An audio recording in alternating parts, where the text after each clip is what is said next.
ہیں انڈیا اور افغانستان دونوں کی جانب سے اس بات کو بڑے اوپنلی کہا جا رہا ہے کہ پاکستان کو آئسولیٹ کرنے کے لیے جو ہے وہ فل جیسے پلاننگ کر لی گئی ہے اور پاکستان کو کارنر کیا جائے گا. تو اگین وہی والی بات, اور آج وزیر صاحب نے بھی جس طرح سے کہا کہ لاسٹ ایئر یہ کانفرنس پاکستان میں ہوئی تھی, بٹ پاکستان اور انڈیا کے بھی جہاں پر تعلقات آ جاتے ہیں تو دونوں کے تعلقات اس نہج پہ کس طرح سے چلے گئے. وہ پٹھان کوٹ انسیڈنٹ دیٹ پوائنٹ کہ جہاں سے ایگریویٹ ہوئی ہیں چیزیں.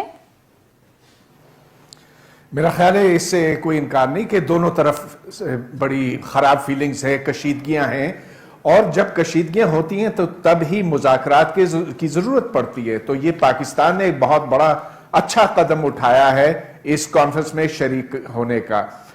اب ضرور ہندوستان میں کچھ ایسے سرکاری افسران ہوں گے, ان کے آفیشلز ہوں گے جو کہتے ہیں کہ ہم پاکستان کو کارنر کریں گے, لیکن یہ باتیں تو ہماری طرف سے بھی ہوتی رہی ہیں.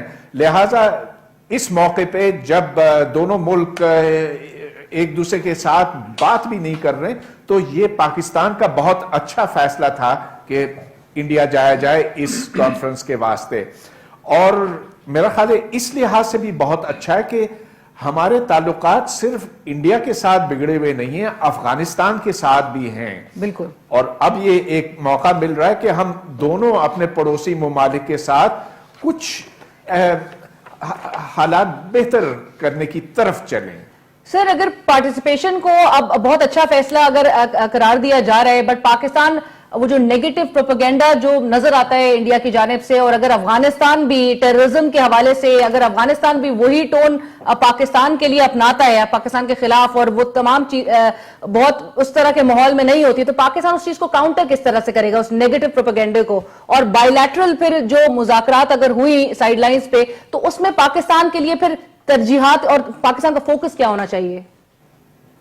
دیکھیے, پروپیگنڈا ان کی طرف سے ہے اور ہماری طرف سے بھی ہے. دونوں ممالک ایک دوسرے کے خلاف پروپیگنڈا کر رہے ہیں, اور جب سے کشمیر میں حالات بگڑے ہیں تو یقیناً ہماری ناراضگی بڑھی ہے. لیکن ناراضگی سے زیادہ یہ بھی ایک حقیقت ہے کہ پاکستان میں کچھ ایسے گروپ ہیں جنہوں نے حملے تیز کر دیے ہیں ہندوستان کے اندر, اور لہٰذا وہ ہم پر جب انگلی اٹھاتے ہیں اس میں کچھ صداقت ہے. اور ہماری بات بھی بالکل سچی اور صحیح ہے کہ ہندوستان کشمیر میں اب بہت زیادہ سختی کر رہا ہے پہلے کے مقابلے میں.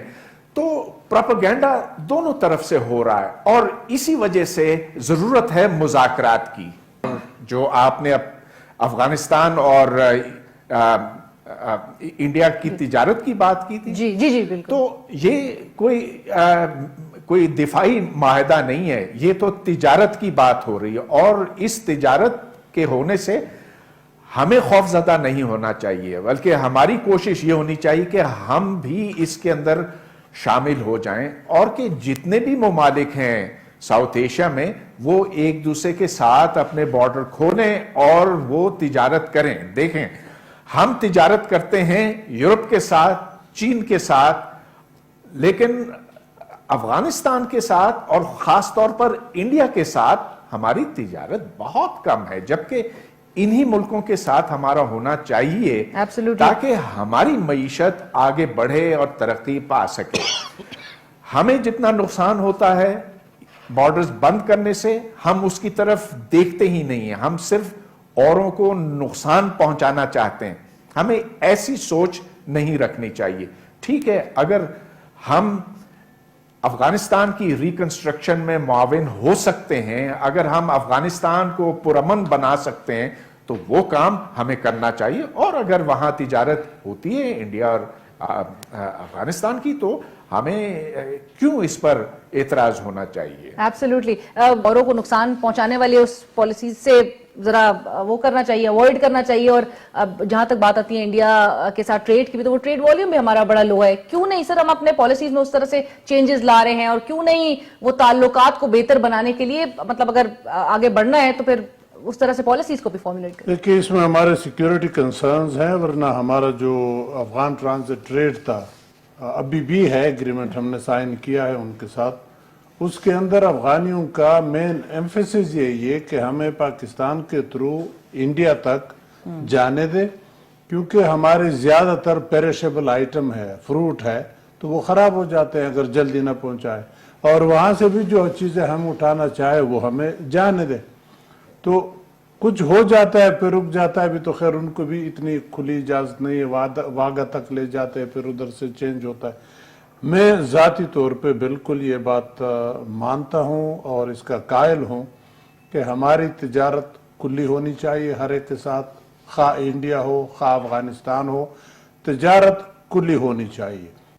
لیکن اگر تعلقات اچھے نہ بھی ہوں تو بھی تجارت ہو سکتی ہے، اور اس کی دلیل یہ ہے کہ اگر آپ چین اور ہندوستان کی تجارت دیکھیں تو وہ میرا خیال ہے کوئی اب 90 ارب ڈالر سالانہ سے تجاوز کر گئی ہے۔ حالانکہ چین اور ہندوستان کے تعلقات کوئی اتنے اچھے نہیں ہیں، اور دونوں ملکوں نے خاصی افواج جمع کی ہوئی ہیں اپنی سرحدوں کے اوپر، اور ایٹم بم تیار کیے ہیں، اور ایک دوسرے کو کسی طور پہ دوست نہیں سمجھتے۔ تعلقات ضرور ہیں لیکن وہ بگڑے ہوئے ہیں، لیکن اس کے باوجود کبھی انہوں نے تجارت میں کمی نہیں آنے دی ہے۔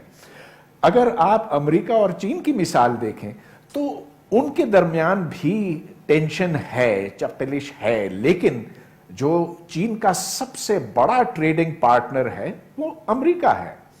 تو اب اگر یہ دو ممالک اپنے حریف ملکوں کے ساتھ تجارت کر سکتے ہیں تو کیا ہم ہندوستان کے ساتھ نہیں کر سکتے؟ اس میں آخر مذائقہ کیا؟ بریگیڈیئر صاحب نے کہا کہ ہم خامخواہ روڑے اٹکا رہے ہیں افغان ٹرانزٹ ٹریڈ میں۔ اب وہ بیچارے جو افغانستان میں پھل اگاتے ہیں، اگر ان کا پھل زیادہ آسانی سے بک سکتا ہے تو ہمیں اس میں کیا اعتراض ہونا چاہیے؟ ہم کیوں اس بات پہ اصرار کرتے ہیں کہ ٹرک یہاں پر ان لوڈ ہوں گے اور پھر دوبارہ ان لوڈ ہوں گے؟ انہیں سیدھے جانے دیجئے، سیکیورٹی چیک کر لیجئے، وہ کرنا کوئی ایسا مشکل کام نہیں ہے۔ تو ہمیں، اور یہ بہت اچھی بات انہوں نے کی کہ ہمیں وارئر سٹیٹ سے ہٹ کے اب ایک ٹریڈنگ نیشن، ایک ٹریڈنگ سٹیٹ کی جانب بڑھنے کی ضرورت ہے۔ ایبسلیوٹلی۔ ایران کا دیکھ لیں کہ کس طرح اس نے افغانستان کو ٹریٹ کیا، کس طرح ہم نے کیا۔ آپ نے جو ہے بے تحاشا لوگوں کو ٹرین کیا، بام بنانے میں کیا۔ 1979 کے بعد جب سوویت انویژن آف افغانستان آیا، آپ نے بے تحاشا ویپنز آپ نے دیے اور یہ ٹرین کیے سارے لوگ۔ کسی نے یہ نہیں سوچا کہ یہ بعد میں ان کو کس طرح ری انٹیگریٹ کریں گے۔ کیا کسی نے ڈی ڈی آر بنایا تھا کہ آپ نے ان کو ڈی موبلائز کرنا ہے، آپ نے ان کو ڈی ویپنائز کرنا ہے، آپ نے ان کو ری انٹیگریٹ سوسائٹی میں کرنا ہے؟ اس کو تو سوائے لڑائی کی اور کوئی چیز سمجھ میں نہیں آتی ہے، سوائے بام بنانے کو اس کے پاس اور کوئی ذریعہ روزگار ہی کوئی نہیں ہے۔ تو کیا کسی نے سوچا تھا؟ آپ بلائنڈلی چلے جاتے ہیں اس میں۔ آپ ایران کو دیکھ لیں کہ اس نے کس طرح کیا، اس کے ملک میں دہشت گردی ہے، وہ بھی اس نے افغانستان میں وہی کردار ادا کیا ہے کہ افغانستان میں اس کے دوست ہیں، وہاں پر ہمارے دوست ختم ہو گئے ہیں، لیکن اس کا جو ملبہ تھا وہ سارا پاکستان کے اوپر آ گیا۔ ہمیں یہ یاد رکھنے کی ضرورت ہے کہ ڈونلڈ ٹرمپ دنیا کے حالات اور خصوصاً پاکستان کے حالات، پاکستان انڈیا کے حالات کے بارے میں لا علم ہے۔ جب اس سے کوئی عام سا بھی سوال کیا جاتا تھا تو اسے پتہ نہیں تھا، اس کو تو ملکوں کے نام تک یاد نہیں تھے۔ لیکن خیر اس کی اپنی کابینہ ہوگی، اس کے ایڈوائزرز ہوں گے، اور اب وہ ان کو رکھ رہا ہے، اور یہ بڑے ہاکش لوگ ہیں جس طرح سے بریگیڈیئر صاحب نے کہا۔ مگر اب تک میرا خیال ہے کہ یہ طے نہیں ہوا کہ وہ اونٹ کس کروٹ بیٹھے گا۔ مثال کے طور پر نارتھ کوریا کے معاملے میں اس نے کہا کہ میں جا کر ان کے ساتھ مذاکرات کروں گا۔ پھر اس نے جاپان سے کہا کہ اب جاپان کا ہم تحفظ نہیں کریں گے، جاپان کو چاہیے کہ خود اپنے ایٹم بم بنائے، جبکہ یہ امریکہ کی پچھلی پالیسی سے بالکل مختلف تھی۔ لہٰذا جب تک وہ صدر نہیں بنتا، اس کی ٹیم نے ٹیک اوور نہیں کیا، تو ہم دعوے سے نہیں کہہ سکتے کہ امریکہ کی پالیسی پاکستان کے حوالے سے وہی رہے گی جو اوباما کے زمانے سے رہی ہے، یا کہ بدل جائے گی۔ رائٹ سر، پرویز صاحب میں لاسٹ ایک کامنٹ، اور جو کہ وہ بینڈ آؤٹ فٹس کا ذکر بھی ہوا، پٹھان کوٹ انسیڈنٹ کے بعد بھی ہم دیکھ رہے تھے کہ ایف آئی آر یہیں پر گجرانوالہ میں کاٹی گئی تھی۔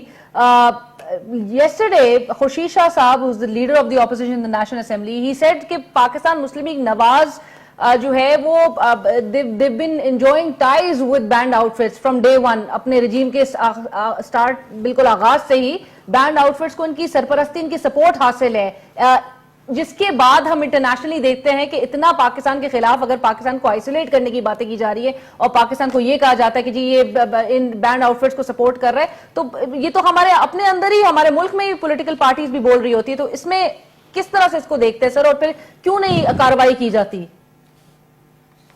دیکھیے یہ بڑا متنازع مسئلہ ہے، اور یہی وجہ ہے کہ سول اور ملٹری حکومت میں ایک سول انتظامیہ اور ملٹری میں ایک تناؤ بھی پایا گیا ہے. اور ہم نے دیکھا تھا کہ جو ڈان کا واقعہ تھا وہ کتنا بڑھ گیا تھا.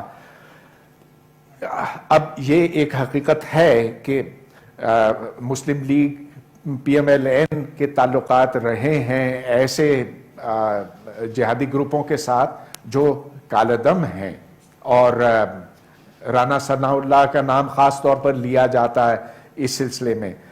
لیکن دوسری طرف پی ایم ایل این فوج کی طرف اشارہ کرتی ہے. تو یہ ایک چیز ہے جو ریاست کو طے کرنا ہوگا کہ آخر ہم ملک کے اندر کیا امن و امان چاہتے ہیں کہ نہیں، اور وہ امن و امان تبھی قائم کرنا ممکن ہوگا اگر ہم نے ان گروپوں کے اوپر سختی سے ہاتھ رکھا. کیونکہ نہ صرف یہ کہ ہم عالمی طور پر بدنام ہو رہے ہیں، لیکن ملک کے اندر بھی انتشار کا سامنا کرنا پڑ رہا ہے ہمیں. ایبسلیوٹلی. اور یہ ریاست کو ڈیسائیڈ کر لینا چاہیے کہ ہمارے جو ایکشنز ہیں کیا وہ واقعی میں امن اور پیس کو جو ہے وہ ریفلیکٹ کر رہے ہیں نہیں. تھینک